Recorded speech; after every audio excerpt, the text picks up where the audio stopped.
dumating po dito. Ulit. Yan. Okay, may bisita po tayo.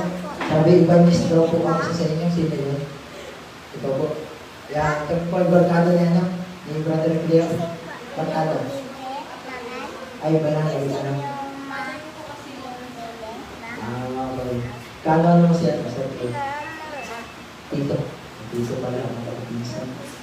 Pero okay lang. Nakakot pa rin naman ng tito. Yan. Nareview ng konti ni Elder yung ating pinag-usapan. Kaya para sa karamihan na bago at sa mga bagong pasok lang sa ating live streaming ay i-review ko ng konti yung Miyerkules at saka Huwebes. Ang ating pong tema ay ang pagbabalik ng huling ulan. Nakita natin yung Miyerkules na ang huling ulan ay pinag-aaralan din dapat sa konteksto ng kasaysayan. At nakita natin na noon pang panahon ni Ellen G. White ay sinubukan na ng Panginoong ibuhos ang huling ulan. Nakita natin na meron siyang nagawang na ibuhos, kaya lang iyon ay natanggihan sa mas malaking bahagi ng iglesia. At babalik lang yun kung ibabalik uli ang mensahe na righteousness by faith. Kahapon naman, kagabi, napag-aralan natin na ang ating pinakakailangan ay Holy Spirit. Dahil ang Holy Spirit ay papasok sa atin para ano? Ha? Yan, para pahinugin. Papasok siya sa mga pagitan ng latter rain. I-check ko lang po ng konti para sa iba. Ang latter rain po ay hindi literal na ulan, kundi simbolo ng gawain ng banal na espiritu na siyang kumakatawan dito. At nakita natin na kapag hinog na ang bunga at ang bunga ay ugali ni Kristo, na parang kung siya nandun sa langit na bayan niya sa sanctuaryo, makakapasok siya sa ating mga puso at yun ang katapusan ng hiwaga ng Diyos. Kaya po, sa oras na ito, ating pag-aaralan ay ito. What is the latter rain? Ano ang huling ulan? Pero, may pero. Alam din natin ang huling ulan. Ang banal na espiritu. Kaya ano bang kinalaman ng topic na ito? Ang subtitle po niya ay The Big Picture of that Blessing. Titignan natin mamaya kung bakit. Aalamin talaga natin kung ano ang huling ulan sa pinakamalawak nitong larawan. Ready na ba ang lahat? Sino po may Bible? Yan po. Dalawang mic natin, kaya iyan natin yung mic para study pa rin tayo. Tayo po ay manalangin. Maraming salamat, Panginoon. Isa lang ang dalangin ko. Gaya ng pangako niyo po sa Deuteronomy 32:1 and 2. Dumating sa amin ang inyong mensahe na gaya ng isang banayad na ulan. Maging banayad sa puso namin upang hindi malabanan. Nagagawa, makikita namin ang aming kahinan. Makikita namin si Kristo at ang kanyang katwiran. Lalo din ang kanyang pagmamahal. Panginoon, huwag niyo pong hayaan akong makita. Huwag niyo pong hayaan walang milagro mangyari sa puso namin. Dahil ang pagpasok ni Kristo bilang misteryo ng Diyos sa tao, ang pinakamilagro kailangan namin. Maraming salamat po. Sumama ang Holy Angels at ang lahat ng lalabas sa bibig ko ay banayad na wala. Ito ang example ka lang. Jesus. Alam na natin na kagabi, ito po ang gagawin natin ngayon, yung ngayon ang magpapaliwanag ng detalyado kung ano talaga ang huling ulan. Kagabi, nakita natin at iniwan natin ito sa Isaiah 44 verse 3. Ito po, nakita natin na ang huling ulan o ang tubig na papatak ay ang Espiritu. Wait lang po, ito-drawing ko na lang. Nakita natin na yun na magpapahinog na bunga na doon gumagawa ang huling ulan. Ilalagay ko siya sa pinakamataas. Wait, i-invite ko po lahat ulit. Kasi maliit po ako at maliit na naman ang sulat ko, pwede pong punta dito isa na, kung gusto nyo lang. Yan po. Ilalagay ko lang ito, Holy Spirit, sa pinakamataas na kahulugan ng huling ulan.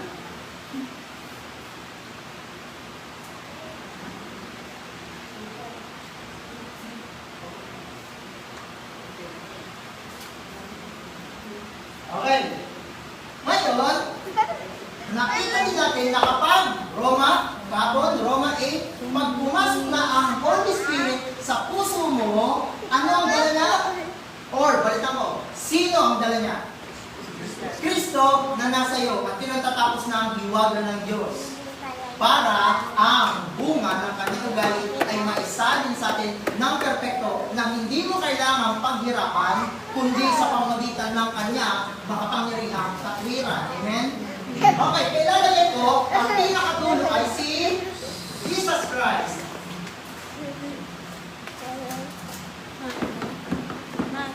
Uy, babalik niyo ako sa pinintay. Okay. Ngayon, ilalagay ko, ilapit ko pa rin ko pala. Yan. Ilagay ko yung tao. Tama po ba? Yan. Dahil si Kristo ay hindi naman talaga literal na pupunta sa'yo, kundi yung ugali niya, pero mangyayari lang yon kung ang Holy Spirit na ikatlong persona ng kalusan ay titira. Tama mo? Ngayon, ito yung iniwan natin kagabi. And I pray na lahat tayo ngayon ay malaman na ng buong buo kung paano tatanggapin ang huling ulan. Ang problema ay ito. Ano yung pagitan dito? Kasi may mga pagkakataon na hindi ko sinasadya ng iglesia. Naniniwala ako.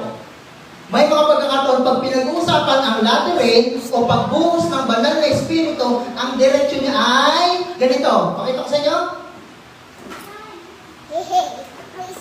Na uuwi lang hanggang doon sa panalangin. Masama bang ipanalangin ang latter rain? Okay, balance tayo. Hindi po. Pero what if? What if lang? Kaya nga sabi ko nung Merkules, bahala kayo po kung maniniwala kayo dito. Basta ipipresent ko, timbangin niyo po.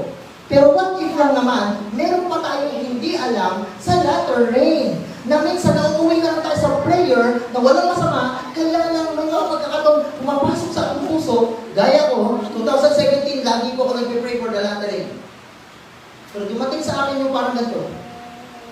Tama ba? Paano ako naging sure? Hanggang ngayon, nag-pray pa rin ako sa latter rain. Pero, may pampalakas loob na po kung paano hintayin at ipanalangin. Kaya alamin natin ngayon. Pero, paano natin alamin yung big picture? Kasi po, tingnan mo, sino dito ang mahilig sa puzzle? Puzzle? Okay. Okay lang ba? Nabibigyan kita ng puzzle, pero isang piraso lang, nakapiraso lang. Tapos sabi ko, yan ang big picture. Okay lang ba yun? Siyempre, hindi pwede dahil ano yun? Pag binigyan ko nga ng isang piraso dun sa puzzle, pwede na ba yung masabi na ito ang buong larawan ng picture ng puzzle? Pwede na ba? Hindi, siyempre.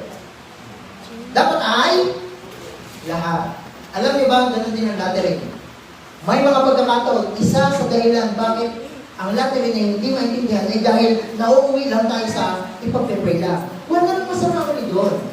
Pero, what if merong kabuuan pala na baka magbigay sa iyo ng saya? Baka ikaw ay mapalakas ang loob. Subukan lang natin po ngayon. Pero paano? Welcome po sa ating mga bagong dating. Okay, i-check natin kung paano po.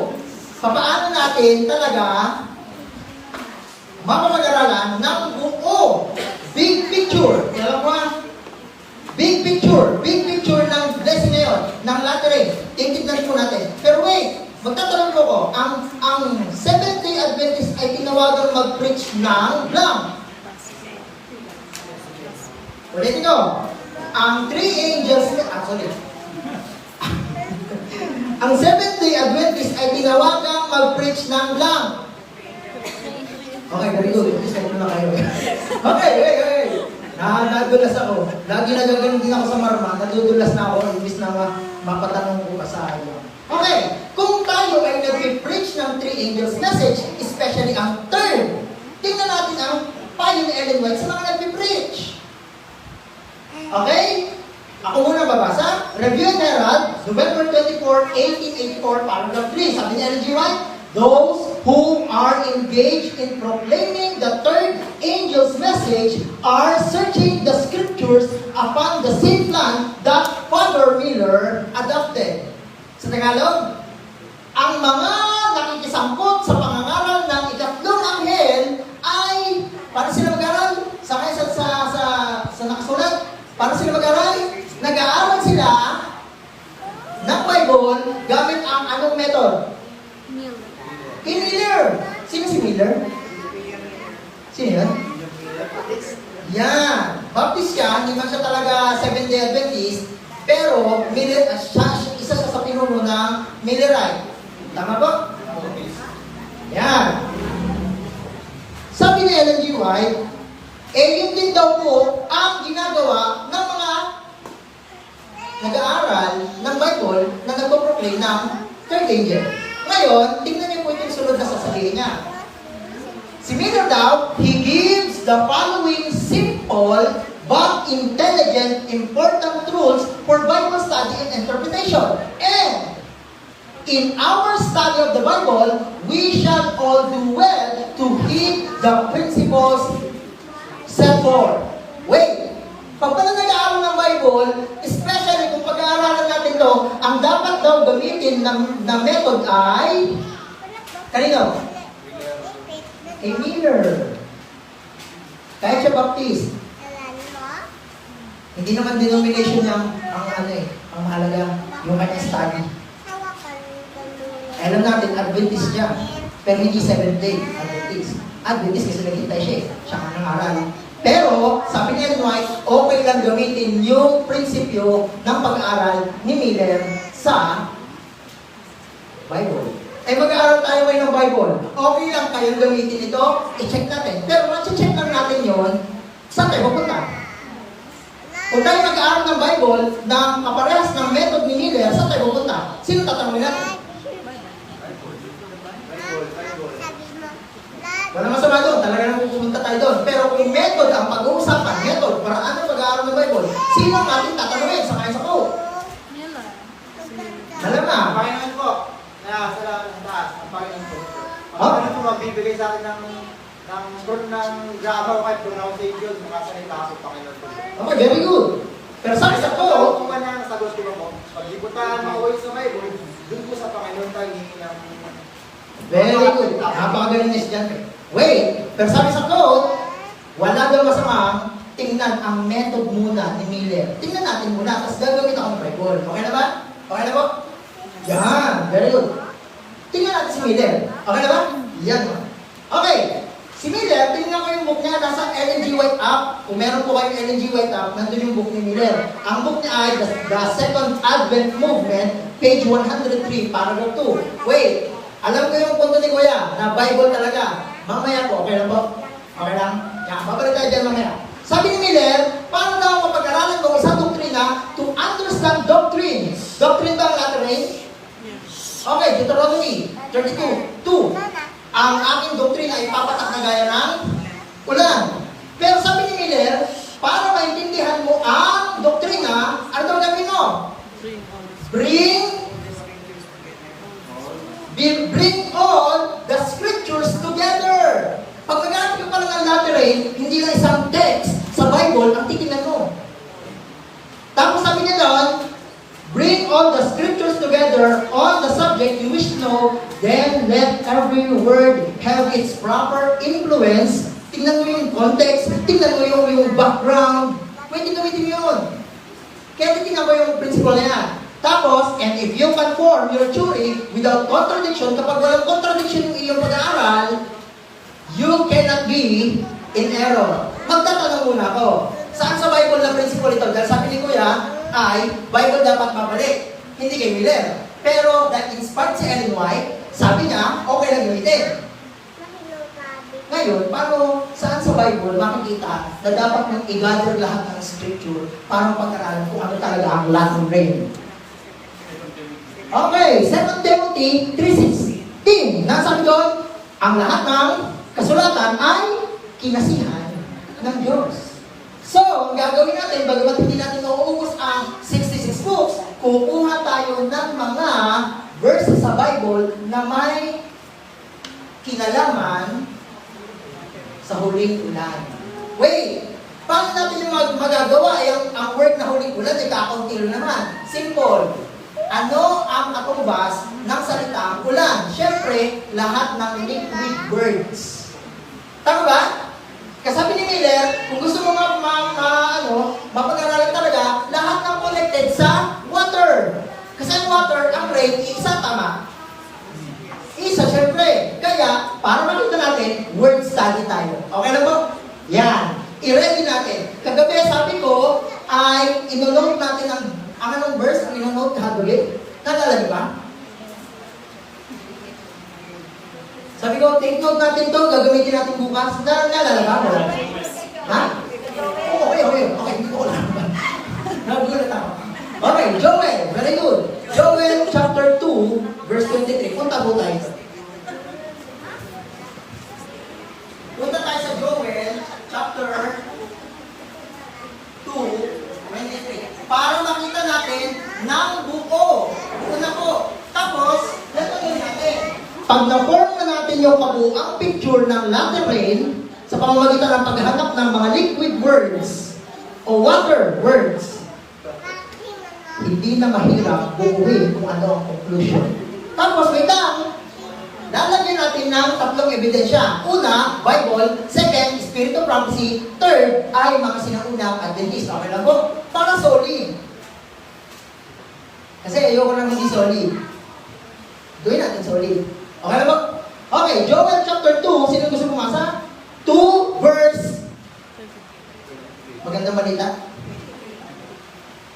Wait siya muna.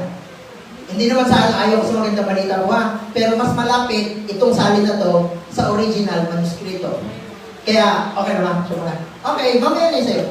Okay, Joel 2 verse 23. Titingnan mo natin. Joel 2, verse 23, ganito po ang kanyang pagkakasabi. Wait lang po ha. Bago niya basahin yun, i-check natin. Ang Holy Spirit ba ay ininarawan sa Bible na tubig? Yes. Okay, klaro na yan. Isaiah 44:3. Mamaya natin isa-isa. Okay, check natin. 23. Ganito po yung pagkakasabi.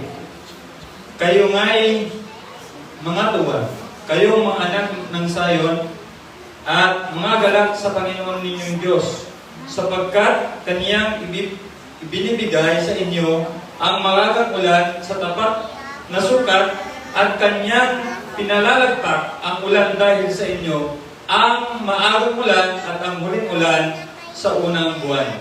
Yan, napakalinaw. Ang verse pa na ito, positive hindi. Positive, bakit? Okay, reason. Bakit positive? Hindi ka kalaban. Very good. Intelligent talaga ang taga dito. Salamat sa Panginoon. Matuwa, positive siya. Pero, wait na po, bakit sila matutuwa? Bakit sila matutuwa?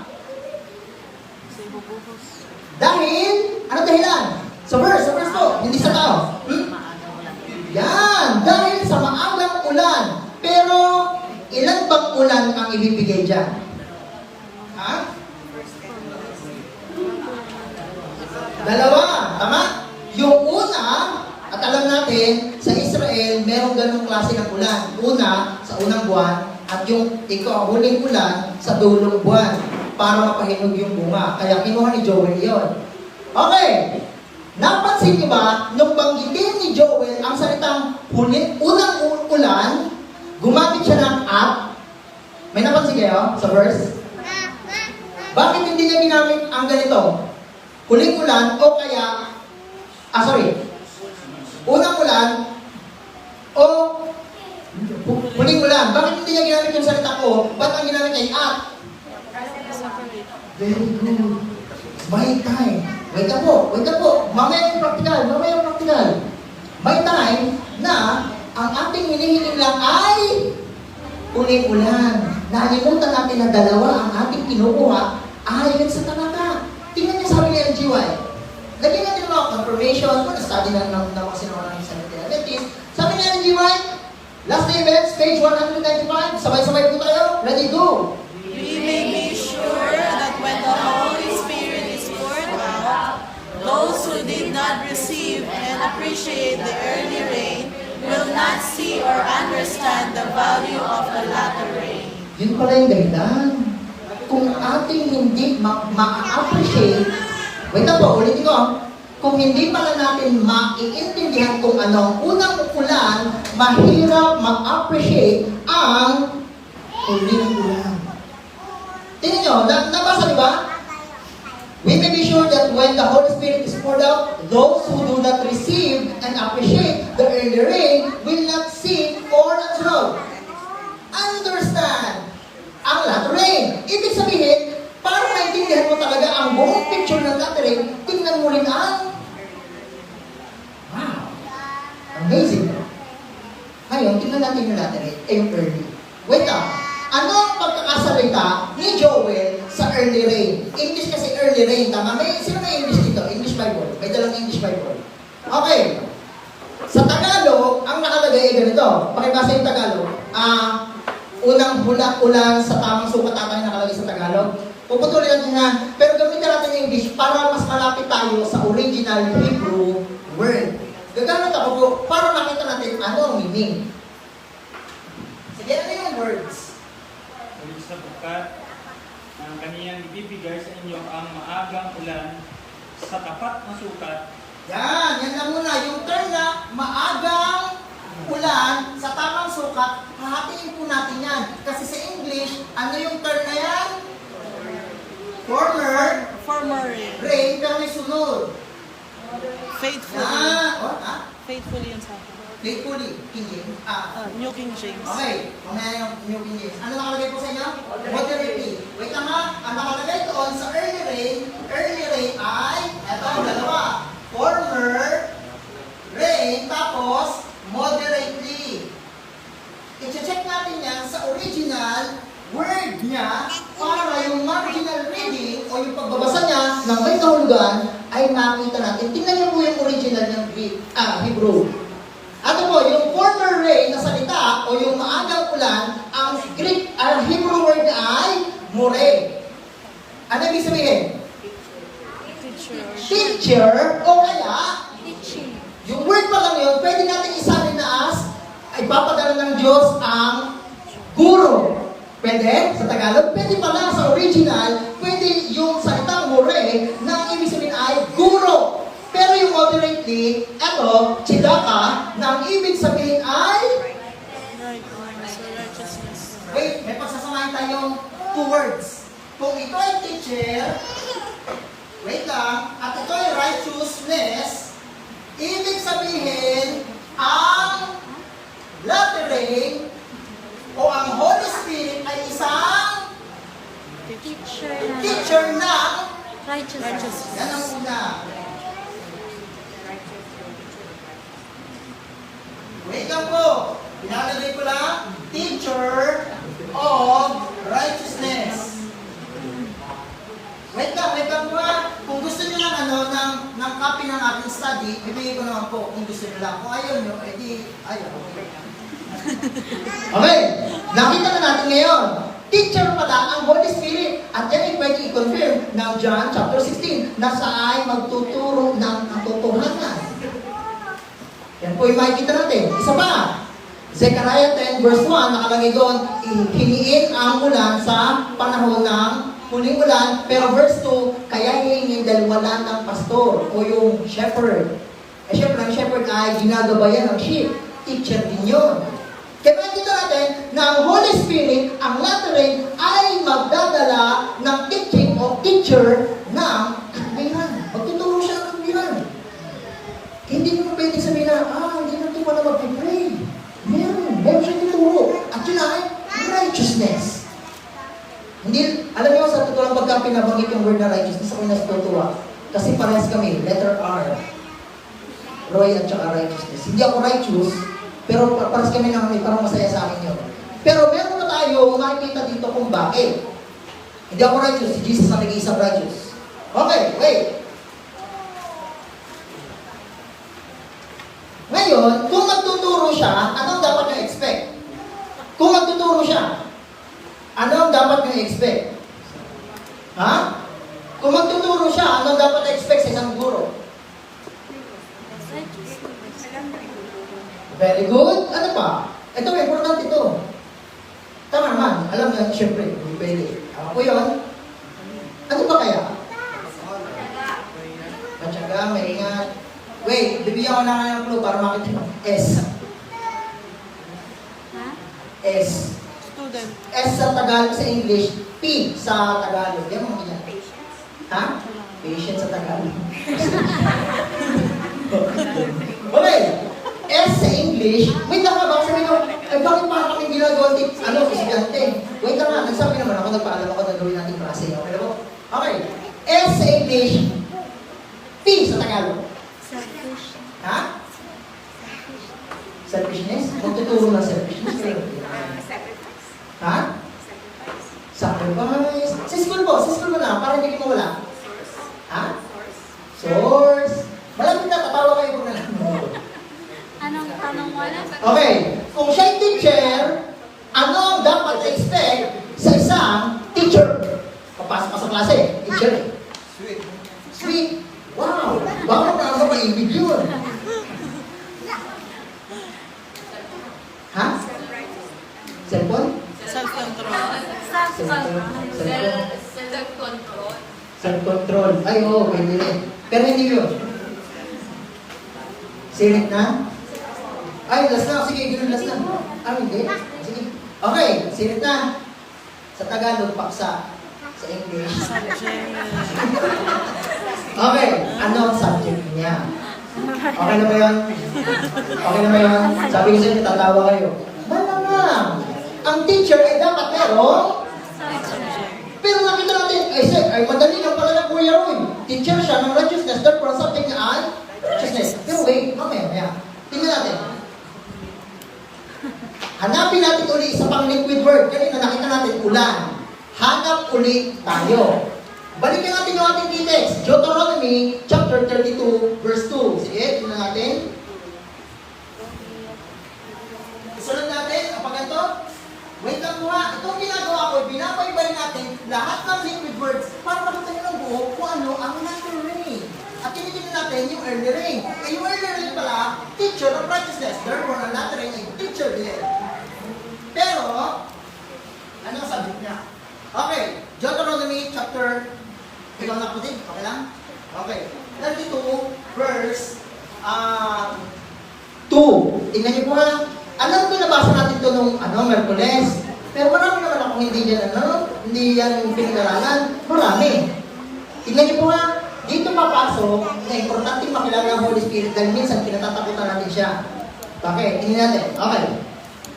Ang aking aral ay mapapatak na parang ulan. Wait lang. Ano daw ang mangyayari sa aral niya? Papatak. Yan. Ang dala ng Holy Spirit ay ang sa English yung aral. Sa ibang salin. Di ba doktrina? Okay, doctrine. Doctrine. Pero pag may doctrine, tuloy mo. Ang aking salita ay bababa na parang hamog. Oh, ano daw yung hamog? Liquid words ba yun? Okay, salita. Wait lang ha, isa-isayin natin po. Ano pa? Gaya ng ambon sa malambot na damo. At gaya ng mahinang ambon sa gugulayan. Gulayan. Bakit kaya, hindi ko nagtaka, bakit kaya nung pinag-usapan ang huling ulan, inilarawan ni Moses na iyon ay parang ambon?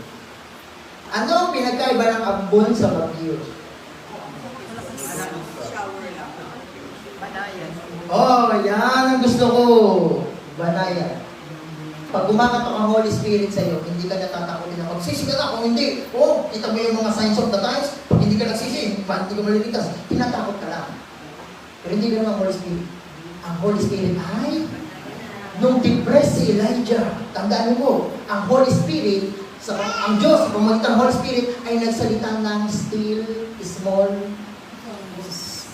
Bakit? Sa isang depressed na tao, kailangan ng Holy Spirit mas maging malambot sa kanyang puso. Para lumambot ang puso. May mga tayo, pag nag-message tayo, ang hindi po pasok sa iglesia, hindi maliligtas. Kaya natakot lang. Hindi out of love. Anak, magsimba ka. Sige ka, magpendero ka. Is that the teaching of the Holy Spirit? Totoo, magsusunod ka hindi maliligtas. Pero yun ba ang manner ng Diyos para hikayatin? Ang nabasa ko yung Romans 2 verse 4, ang kabutihan ng Diyos ang hinikayat sa tao para magsisi. Therefore, kaya ang doktrina, ang salita, o ang turo ng Holy Spirit ay malumanay. Pero pag pinagsawa mo ito, doctrine, salita, ano ang isa pang word na pwede isama sa tatlong ito? Pag nag-doktrina ka, ano ginagawa mo? Nagsasalita. Tama? Ano ang binibigay mo? Labi? Ano? Tapi. Okay. Pero wait, pag ikay nagbibigay ng doktrina, pag ikay nagbibigay ng speech, ano ang binibigay mo na nagsisimula sa letter M? Very good. Therefore, ang latter rain ay my message. Diniin ko po ito nung Merkules, pero kailangan natin ng patunay. Kaya, ang latter rain ay hindi lang basta ikaw magpe-pray, meron kang tatanggaping message talaga. Hindi pwede. May time na napopokus tayo sa 2 Chronicles 7:14 na ipag-pray daw, walang masama doon. Pero nakita natin sa ebidensya na yun yung teacher, na mayroong message, na mayroong subject, na dapat tanggapin. Hindi pwede. At mamaya, ito-confirm ko po ng Spirit of Prophecy at saka ng isang pioneer ng Adventist para makita nyo na may message din. Question, anong message? Yan. Anong message? Proverbs 25.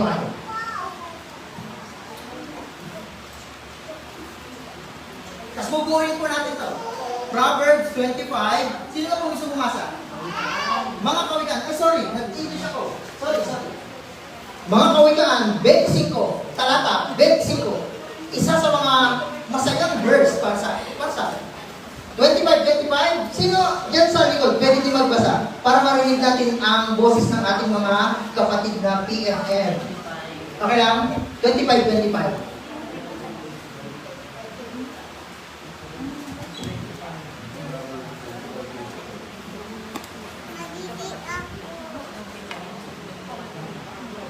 Sino sa 25? Sige po. Wait, sige. Mahaba pang oras. Huwag kayo mag-alala. Sakto ito na mabubuo natin yung picture na latter rain. At least nakakuha niyo ng puzzle. Ito yung unang puzzle. Padalawa, patatlo. Kahapon kasi ito lang nakita natin. Dulo sa dulo. Pag sige, ang Holy Spirit ay nag-dwell. Ang si Kristo, ang ugali niya mag-dwell din. Kaya lang hindi natin nakita yung in-between. Ngayon, subukan natin. 25. Verse 25, kung paano ang malamig na tubig sa uhaw na kaluluwa, gayon ang mga mabuting balita na mula sa malayong lupain. Wait, may tubig ba dyan ang word?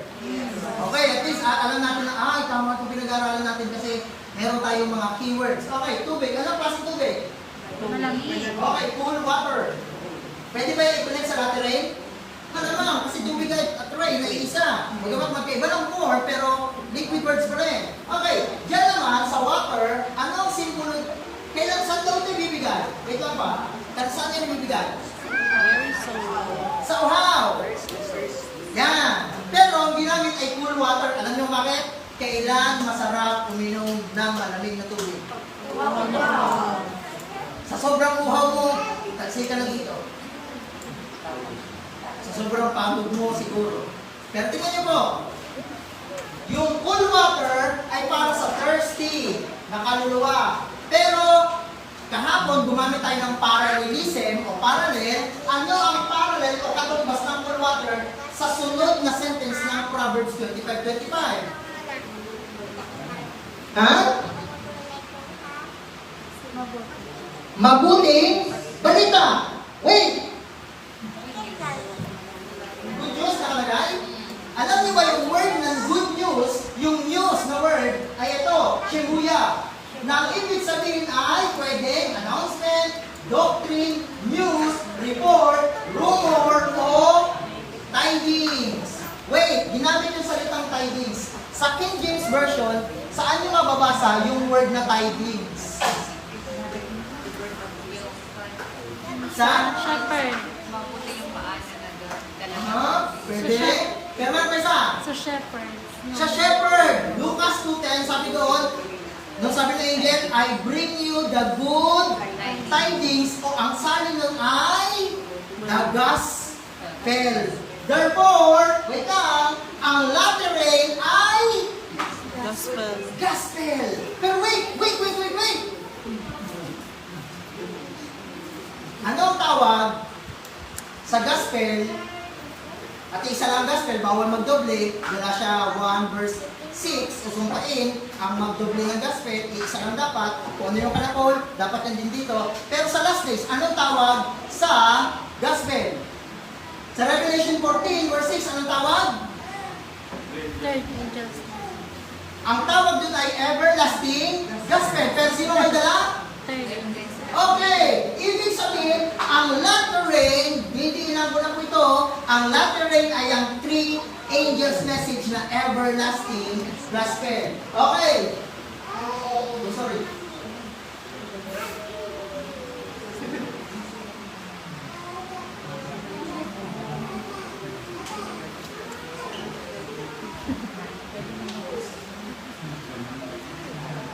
Okay, wait lang.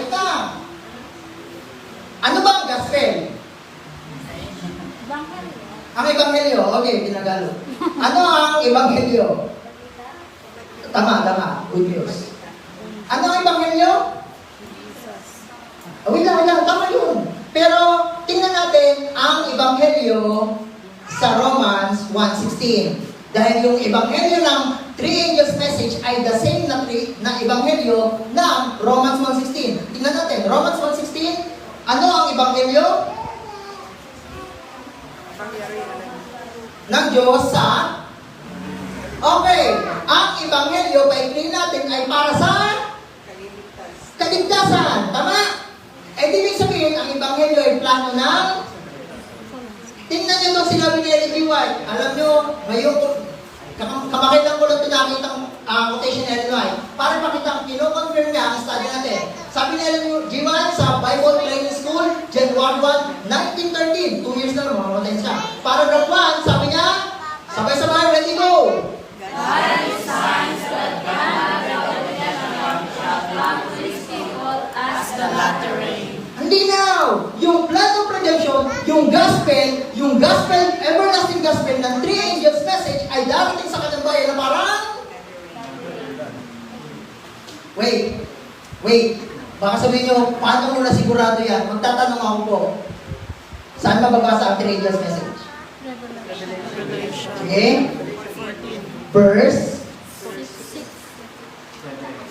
Uy, parang nakabasa yan.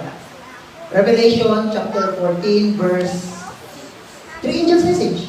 7, 6 hanggang 12, yan! 11. Enter. Kailangan mo talaga. Ito uli.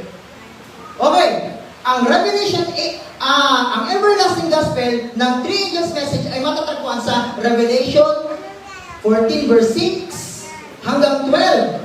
Pero, pagkatapos ng verse 12, di siyempre verse 13. Pagkatapos ng verse 13 ay verse 14. Pagkatapos ng verse 14, verse 15. Ano ang nasa verse 15 na binasa natin kagabi? Harvest. Harvest, tama? Kagabi, nakita natin James 5:7 na ang magpo-produce ng harvest ay ang huling ulan. Pero sa Revelation, makikita rin natin na pagkatapos i-preach ng buo ang 3 angels message, merong harvest.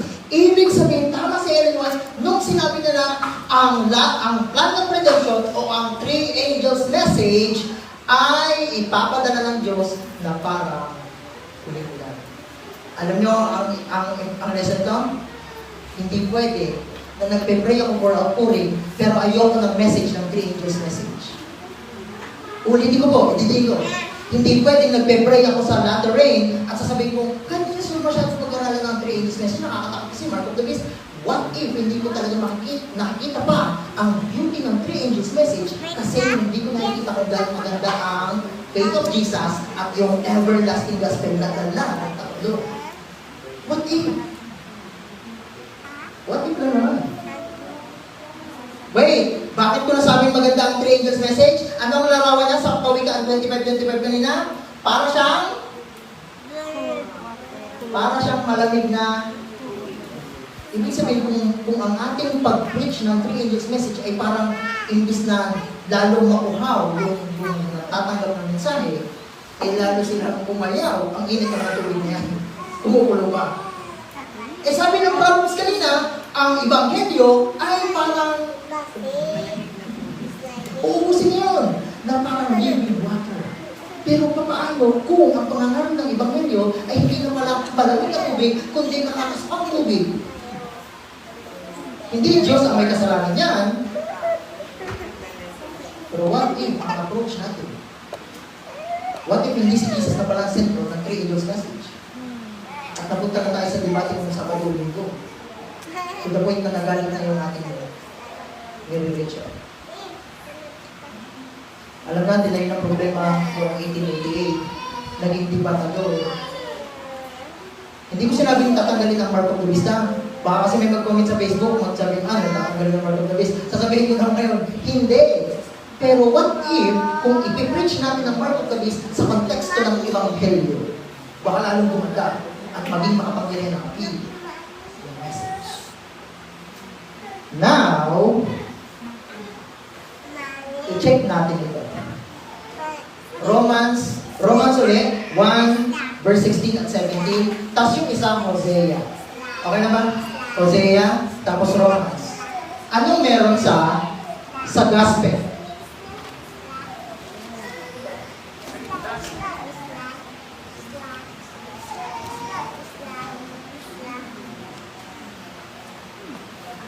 Anong meron sa gospel?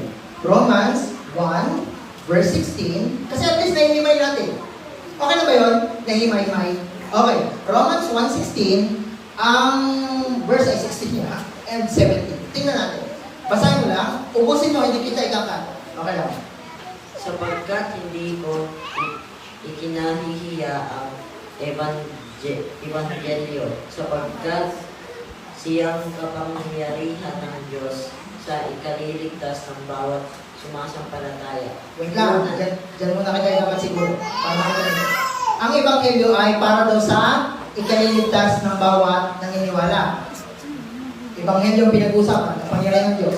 Mag-skip na lang tayo kasi mahaba-haba pa siya. Verse 17, ano ang meron sa Ebanghelyo?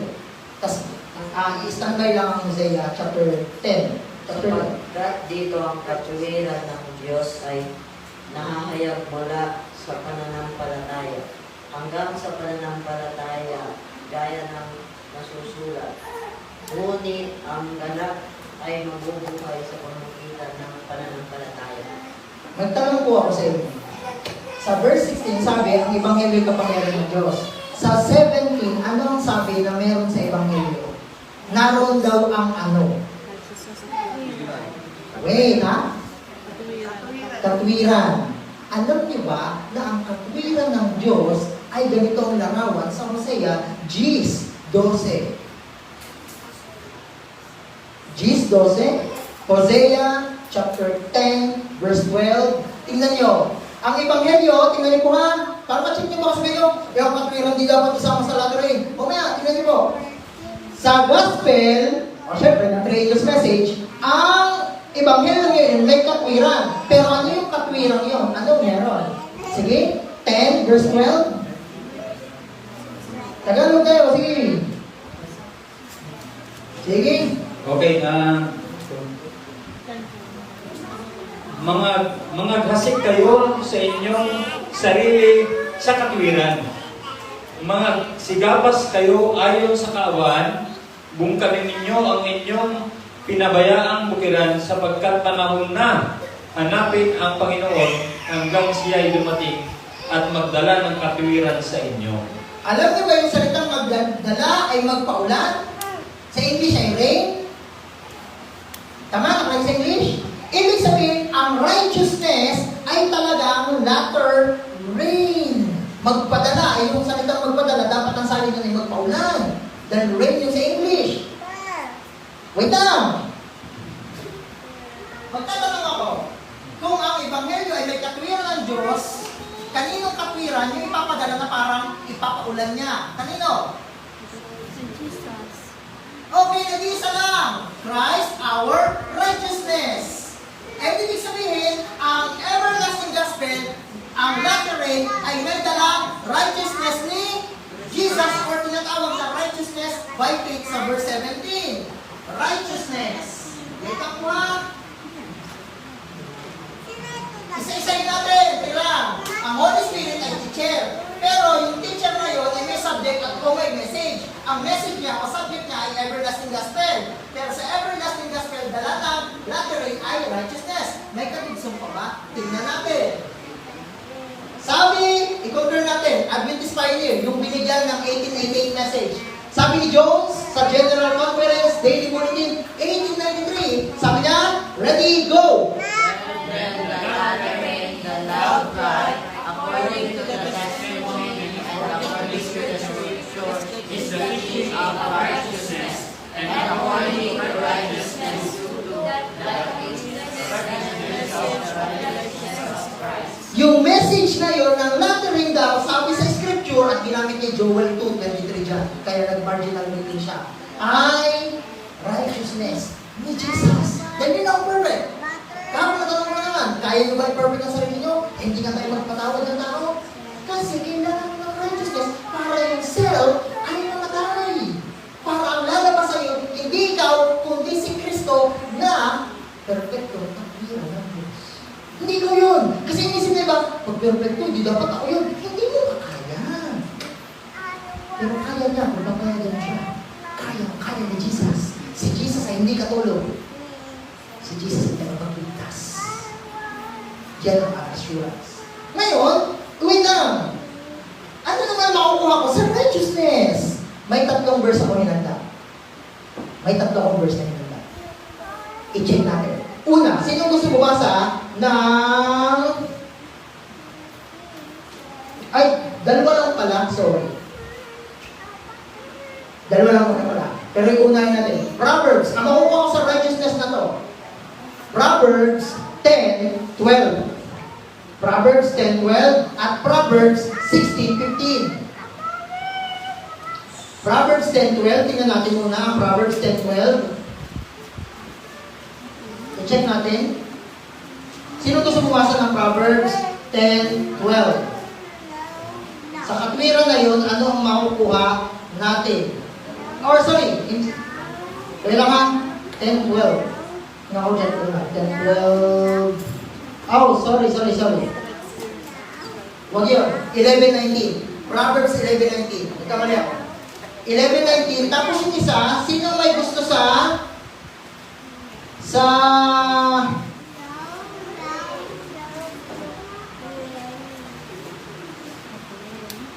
Proverbs 16:15. Tingnan natin lahat. Dito na tayo mag-unti-unti magtatapos. I-conclude na natin ang study dito. Proverbs 11:19. Yan. Tapos, Proverbs 16:15. Yan. 16:15. 11:19. Yan. May kampuhan. I-check natin. Ay, para magsisiksikan na yung ating ginawa. Kung ano.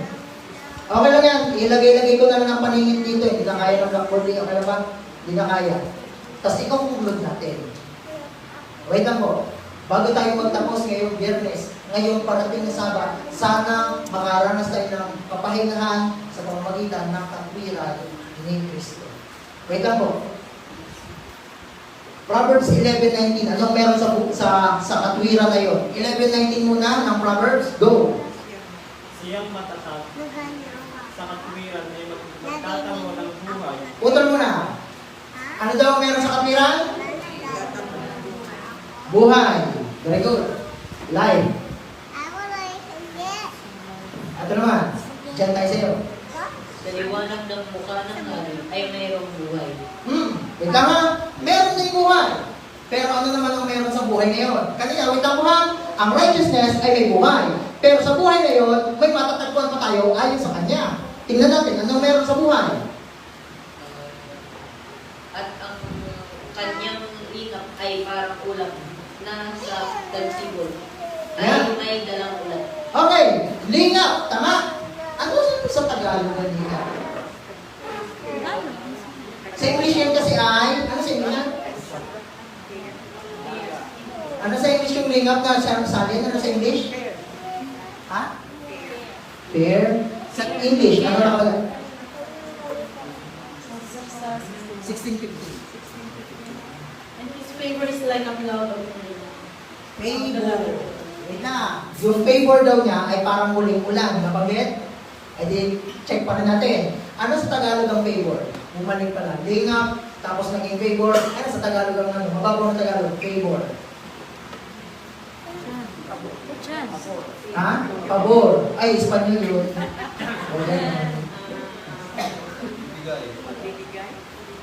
Okay, bigyan natin ng mas mababaw. Ha? Ngayon, favor. Alam niyo kung ano ang favor? Dalawa. Grace o mercy. Tama ba? Ang makukuha mo din. Ito po, kaya ang 3 angels message ay good news. Dahil merong may tayo natin pag-aralan ng awa ng Diyos. Kasi naisip natin, paano yung utusan? Hindi matatanggal mga kapatid. Hindi matatanggal. Pero may mga pagkakataon, nalimutan natin maging maawain sa iba, dahil hindi natin kilala ang awa ng Diyos. Hindi ito cheap grace, huwag naman. Pero, ang sabi ng Romans 2 verse 4, ang kabutihan ng Diyos, syempre nandun yung awa, ang magdadala sa pagsisisi sa tao. Kung gusto natin magsisi yung mga backslider, baka isa ako sa backslider, i-present natin ang awa ng Diyos sa Kanya para magtunaw ang kanyang matigas na puso. Nakakita na ako ng ganito, na tumayo siya pagkatapos ng ano namin, ng pag-preach, ng righteousness by faith, umiyak siya sa unahan. Kasi may power ng gospel. Hindi ito dadalhin ka para sumayin palalo ang kautusan. Bibigyan ka nito ng buhay. At yun ang alamin natin kung kaninong buhay yun. Dahil yung buhay na yun ay pasunurin sa kautusan. Kanino yun? Hindi akin yun. Tingnan natin. Okay lang ba? Hanapin rin natin. Tubig. Psalms. Psalms 36 verse 9. Psalms 36 verse 9. Wait lang po. Sino gusto? Buuhin natin agad. Kung mercy, ibig sabihin, ang righteousness ay mercy din. Ang mercy ay life. At ang life ay gospel. At ang gospel ay righteousness. At ang righteousness ay Holy Spirit. At ang Holy Spirit ay lahat ay kabuuan. Wait lang, bubuhay natin mamaya. Wait lang po. Ano yun? Psalms 36 verse 9, kaninong buhay? At saka yung isa, Hosea 6:3. Yan po ha, makikita natin ito ng buo. Kasi dito na ang unti-unti pagkatapos ng study. Tapos gamitan na natin ang LG. Saka ba? I-confirm na lang. Nakita natin, ang plan of redemption ay lateral. Ang teaching ng righteousness by faith sa religions ay lateral. I-check natin lahat ito. Unahin muna natin ang Hosea 6:3. Hosea 6:3. Yung sa dulo, siguro mabasahin natin siya natin. Kagahapon, nag-ian sila. Ay, hindi natin nababasa. Pagkasahin natin ang ating mga kapatid. Okay na po, okay na po. Yan. Lagi siya na-smile. Wala siguro siyang problema. O baka nabasa ng huling ulan. Yun ang totoo. Ang huling ulan ay healing. Tatandaan mo natin. Oh. 6:3. Yan, sige. Hosea chapter 6 verse 3 tapos Psalms 36 verse 9. Sino ang Psalms 36 verse 9? Sino may gusto? Okay lang, si Terke, ha? Sige, pera natin. Yan, para maano natin. Yan na, i-check natin po. Kung gusto niyo po talaga ng na study, ibibigay ko yun kung mapiprint. I-check niyo kung mapiprint. Yan po. Sige, Hosea 6:3. Kaninong buhay? Para hindi natin maalisan. Wait, sige po. At ating kilalanin tayo magpatuloy upang makilala ang Panginoon. Ano daw? Sino may kilalanin? Ang ating Panginoon. Hawakan niyo po yan. Makikita niyo kung bakit importante. Tuloy. Ang kanyang panglabas ay tunay ng parang umaga. At siya ay paririto sa atin na parang ulan. Na parang huling-ulan na dumidinig ng lupa. Napansin niyo, sino daw ang huling ulan? Ang agad. Si Jesus! Ang matatanggap mong buhay ay buhay ni... At syempre, ang buhay ni Jesus ay obedient to the law, kaya hindi mo siya ikakapi. Kakapayagan mo siya. Pag kinapi mo, hindi mo kaya kopyahin ang pattern. Manghihina ka, hindi ka papasa sa righteousness. Pero pag umayag ka na mag-dwell sa iyo yung buhay ni Kristo, siya pala ang parang huling ulan. Eh, na-check na natin kahapon, pag nag-dwell ang Holy Spirit, through the latter rain, para nag-dwell si Jesus. Bagaman si Jesus ay nasa heavenly sanctuary kagabi. Wait lang. Tingnan niyo mo yung dala ni Jesus. Psalms. I-check natin lahat. Psalms 36:9. Psalms 36:9. Dahil kasama mo ang bukal ng buhay, sa iyong liwanag ay aming makikita ang liwanag. Nakanin daw yung bukal ng buhay? Nasa kanya. Tama? Sino yun? Hosea balik. See? Nakay Jesus yung bukal ng buhay. Kaya nga nung kinausap niya sa Marta, no? Sabi niya, nag-iinom ka naman. Tama? Ibig sabihin, pagka tinanggap mo ang katwiran, ang buro ng katwiran ng Holy Spirit, ang mensahe ng Holy Spirit, ng latter-day, ang mensahe ng Triangles message, na yun naman pala ang gospel, yung kanyang katwiran, yung kanyang buhay, ay parang bukal. Kahapon, ano nga tayo? Bakit pa tayo bubuhusan kahapon? Ano ang ating kalagayan? Para tayo? Tuyo. At ang ano man, galing mo sa iglesia, kung si Kristo ay wala sa iyo, kaya kailangan mo si Kristo. Pero hindi nga siya pupunta dito na natira, kasi hindi siya pwedeng pumasok. Nandun siya sa santuaryo. Pero sa pamamagitan ng latter rain, o sa pamamagitan ng Holy Spirit na may message na righteousness, kung tumawa na, kung paano yung pangaral. Lagi pinapangalan ni Pastor Brian ng righteousness by faith. Sa tingin niya, hindi na dapat siya. Ang buong Seventh-day Adventist ang dapat mangaral dahil mas maraming lalabas ng Babylon kung makikita nila ang mercy at righteousness ni Jesus para makaiwas sa mark of the beast. Mas appealing yun! Kaysa tanggapin sila. Kaysa tanggapin sila. Sino dito nakaranas ng ligaw? Nakaranas ng ligaw? Wala? Ay, gano'n? Wala ng ligaw? Parang may nagkasawa. Okay. Tinakot ko ba si ate? Sige na. Pakasal mo ko. Pakasal mo. May gano'n? Bakit? Eh, pwede naman yun. Effective naman yun. Bakit? Uy. Bakit? Ha?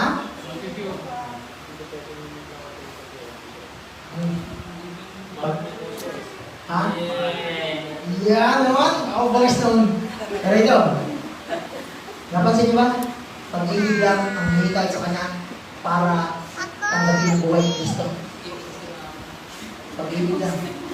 Pag nasa iyong buhay ni Kristo, masunurin ka na ba sa kautusan? Oo naman, masunurin si Jesus. Pero ikaw ba sumunod? Hindi. Buhay yun ni Kristo na nasa iyo, kaya sumisimba. Hindi ikaw yun. Patay ka na. At kinatatalakay natin bukas. So umaga, sana bigyan ako ng time. Alam niyo yun, hindi ka pinilit na magsimba, mas masaya yun dito. Pero hindi, imposible yun sa'yo. Pero kailangan mo na milagro. At yun ay kailangan si Kristo pumasok kayo para pagsimba mo, ang pangangaral mo, may visa. Kasi pag-ibig ka. Ito sabi ko, love makes it easy. Ayun lang. Sigurado ko, walang anak dito na masaya na pinilit siya mag-special song. Anak, mag-special song ka. Siguro hindi kita sa singing. O sige na. O happy day. Netflix mo. Yung effect ay parang na to. Sa susunod, hindi ko na gusto magsimba. Hindi ko ramdam na kailangan.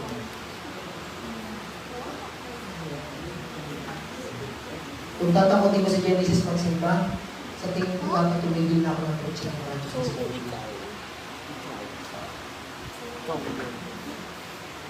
Makakawin tayo. Naniniwala ka ba na pwede ikaw mag-save? Oo, ay, Joel 2, verse 28. Mga bata, kabataan, basta tama yung message. Mahihitain natin silang palabas ng Babylon with love. Kasi sasabihin mo, mahal kita kapatid, kaya bibigay ko sa'yo ang kakwihan ni Kristo at nanggap ko lang din naman. Eh bakit may kautusan? May kautusan dahil nandoon ang kakwiran, pero dahil hindi mo yung makuha sa pamamagitan ng sarili, kailangan mo ang buhay ni Kristo na masunutin doon. Kaya ka lang, sumabi. Tingnan nyo yung last verse natin. Last verse, John chapter 7. John chapter 7. Katapusan. John chapter 7. Tubig ulit po ha, baka sabihin nyo, nawala na ata tayo sa sa context. Tubig pa rin naman po. Are, John 7 verse 38. Ay sorry, nag-promise ako ng isang verse na lang. May tatlo pa. Sorry po. Kailangan ko na itong ipakita ko ng lubusan para apilin sa bawat isa. Okay, ikaw na lang ang last verse. Dito tayo sa John chapter 7 verse 38 at saka 39. Kayo na lang sa zero, wala? Yan. Okay na po kayo? Okay, kayo na po. Ay, walang Bible. Sige lang. Yan. Sige. Ay, gamit po ka naman. Kasi yan ang appeal. Tingnan mo.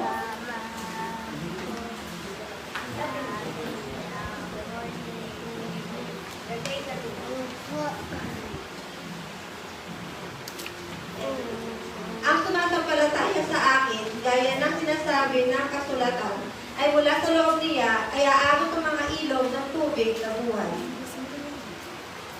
Verse 30, tuloy po. Ngunit ito'y sinalita niya tungkol sa espiritu na tatanggapin ng mga magsisimpalataya sa kanya. Sapagkat hindi pa pinagkakaloob ang espiritu, sapagkat si Jesus ay hindi pa niluluwalhati. Wait! Ang ganda ng talata. Sabi niya, ang maniniwala sa akin, magkakaroon ng parang bukal ng tubig sa kanya sarili.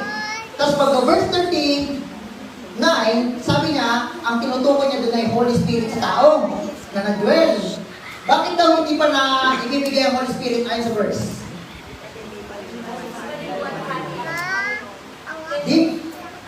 Di ba ang latter rain din ay Holy Spirit? Tingnan natin. Para may pour out daw ang latter rain sa tao, dapat maluwalhati. Mahal ka sa Kristo. Hindi ko alam kay Pastor, bakit lifting Christ? Yun lang para pag dahilin si Jesus, marami ang babalat at sasabihin, Panginoon, fill me now. Hindi pwedeng ma-outpour ang laterin hanggat si Jesus at ang kanyang righteousness ay hindi lift up. John 1:32, ang sabi, kung ako ay maitaas mula sa lupa, ano gagawin niya? Imamagnet niya ang lahat. Mag-glorify si Jesus at ang Holy Spirit may pour out kasi ang Holy Spirit, ang latter rain, ibuo na natin. Ang latter rain ay ang Holy Spirit na teacher ng righteousness na may message at ang message ay everlasting gospel at ang dalatag ay righteousness na buhay ni Kristo, awa ni Kristo para si Jesus ay finally mabuo o ma-produce yung kanyang character kay natin. Para kahit anong, di ba tatayo tayo sa time of trouble? Pero hindi makakatayo ang malinis. Tama? Hindi makakatayo sa time of trouble ang mayamutin. Paano yung mangyayari? Possible pala sa akin. Kailangan mo ang kapiran niya. Dahil si Jesus ang iisa lang, iisa ang righteousness, ang nag-iisang matuwid na nakatayo ng may mapagpatawad na puso sa harapan ng pagsuko. Kaya ang sabi ni A.P. Jones ay ito, ready, go! The personal presence of Jesus Christ is just what He wants to give us by the Holy Spirit in the outpouring of the latter just now. 1893, gusto namin po Pero pag binur out daw, personal presence o character ni Jesus. Wala tayo yung name. Kaya nang i-restore niya yung image. Eh, nakakamit yung image. 2 Corinthians 4:4. Nakakay Kristo. Eh, paano kung sa akin? Let the Holy Spirit dwell in you through the gospel at si Jesus o yung kanyang character ay pumunta sa iyo. Yun ang full picture. What He wants to give us by the Holy Spirit in the outpouring of the life of God. Si Jesus kasi nawawala sa picture. Pero may solution all along. Ang mercy niya. Diba? Sabi sa testimonies for the minister, page 91 and 92, the Lord in His great mercy sent a most precious message to His people through elders Wagner and Jones. Bakit daw? Yun ang message na dadaluhan ng outpouring ng Holy Spirit. Kaya masaya ako dito sa bangin. Bagamat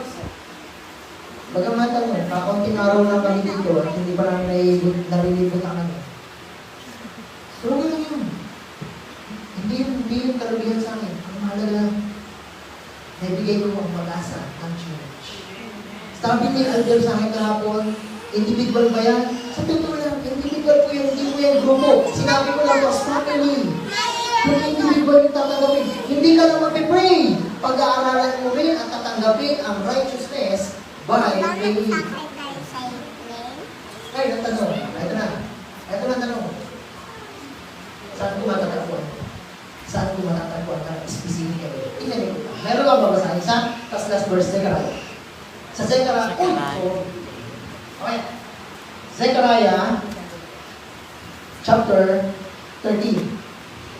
Zechariah chapter 13, verse 1. Tingnan niyo po ito. May papansin ako. Baka sabihin nyo, may water pa ba tayo makikita ulit? Meron pa po. Kaya nga sa totoo lang, ito, scratching the surface lang po yan. Kaya nyo pang i-dig deeper yan. Kaya pa po. In-encourage ko kayo. Sigurado, mas magaling pa kayo sa akin. Bakit? Kasi ang Holy Spirit ay nag-guide sa lahat ng tao. Hindi lang po. Walang paborito. May paborito ba? Wala. I pray na si Brother Jacob din. Yung tumayo dito. At sabihin na, everlasting gospel ng Trinidad's message, righteousness. Zechariah 13, verse 4. Sa araw na iyon ay mabubuksan ang isang bukal sa sambahayan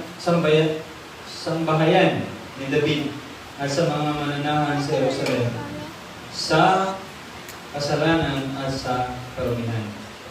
May bukal daw na lalabas sa sambahayan ng Jerusalem. Pero para saan daw yung bukal? Para sa kasalanan at karumihan. Pagka narinig yung word ng karumihan, tapos may narinig yung bukal, water. Ano ibig sabihin? Karumihan, bukal. Ano ibig sabihin? Yan ang tatalakayin natin sa topic natin sa AY, yung cleansing ng sanctuary at ang latter rain. Paano malilinis ang sanctuary doon? Malilinis ako. Pero sabi niya ngayon, lilinisin ng tubig ngayon. May bukal pala na lalabas, fountain, para linisin ang kasamaan, tanggalin ang kasamaan at linisin ang tao.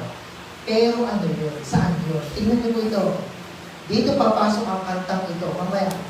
Zechariah chapter 10, verse 12. Katapusan. Recitation ng Ellen White. Napakaganda. Napakaganda. Kapatid, tayo ka muna dito. Gusto ko ipakita sa inyo na si Kristo ay dapat mag-glorify pag nabasa natin ito. Sige? 10 verse 12, ganito po yung kanyang pagkakasabi.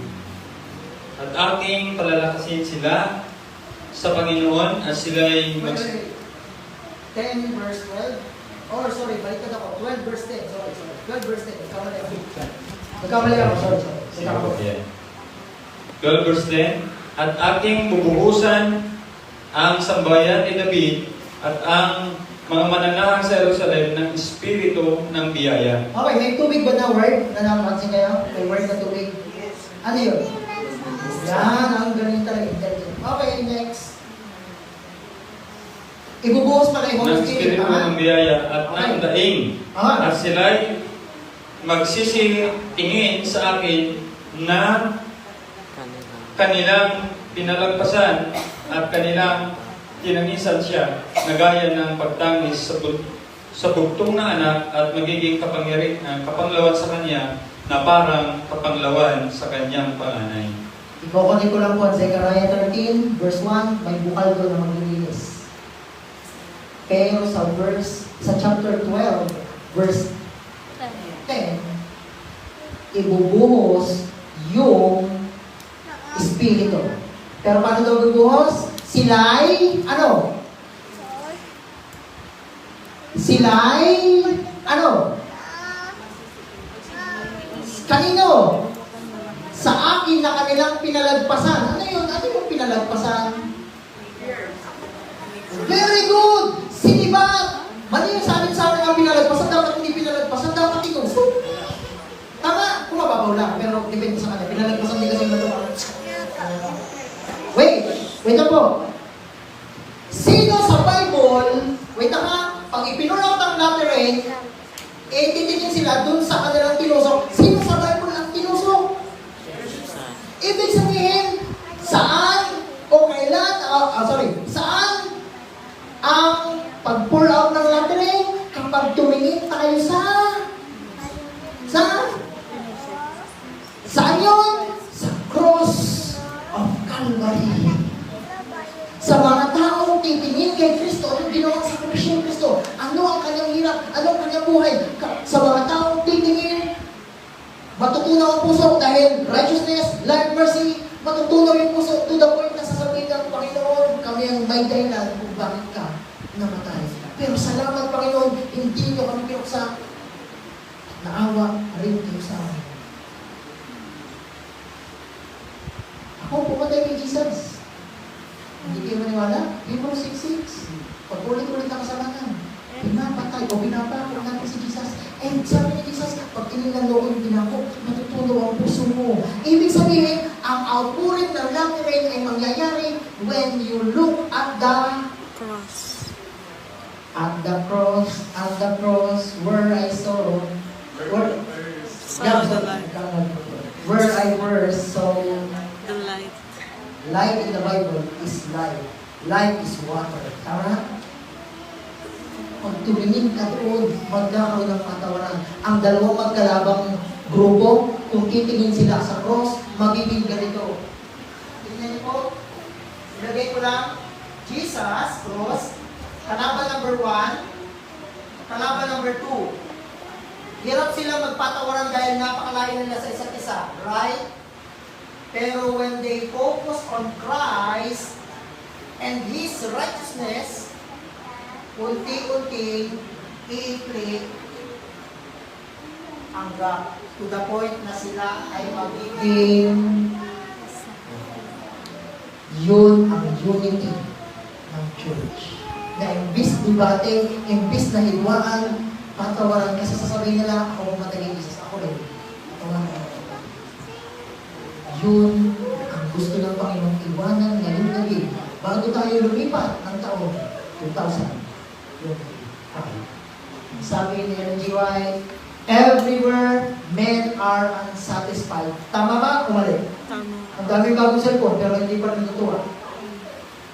They long for something to supply the need of the soul. Anong supply? Only, sabay-sabay, ready go! Only one can meet that one. Ano yung dapat na need natin? The need of the world is the desire of all nations. Sino? Christ. The divine grace which He alone can impart is a living water. Kaya dito natin nakalagay, grace, purifying, refreshing, and invigorating the soul, palaksisitahin, and then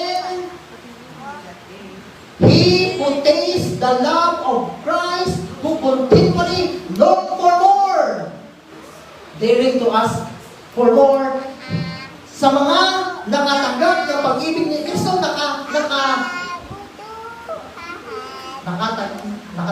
nakatikim nakatikim ng pag-ibig ni Kristo, but he seeks for nothing else, the riches, honor, and pleasure of the world do not attract him. The constant cry of his heart is more.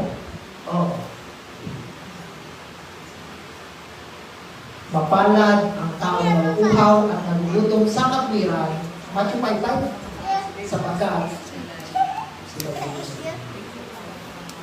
At mira ni Kristo, hindi ko yun ikakahirap. Yun ang kailangan ko. At yun ang pag-asa. At yun ang lahat. Muli,